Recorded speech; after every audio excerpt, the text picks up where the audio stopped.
有團體向工務局提交整治內港區環境方案，期望政府可以接納有關建議，並盡快制定實際嘅整治工作。黃琪報導。中南區多個坊會就關注舊區重整同內港水浸問題，向工務局提交內港海傍區綜合環境整治方案，建議有關當局對整個內港海傍區作綜合性嘅環境整治。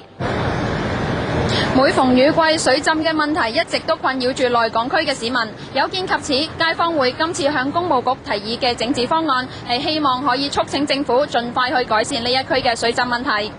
除咗話係水患嘅問題呢，我哋仲可以解決佢嗰個交通嗰個問題，同埋美化嘅環境嘅問題。仲有佢大家都了解到，佢海旁呢，其實呢嗰個海床係比較有多以前好多啲舊渠出嚟就好臭嘅味。其實我哋係響嗰度係一次過將佢可以整治埋嗰啲渠嘅問題。根據佢哋初步嘅計算，整個嘅方案費用大概係13億，但係佢哋就話當中嘅規劃可以產生一定嘅商業價值，相信可以平衡實際嘅開支。實習記者黃琪報道。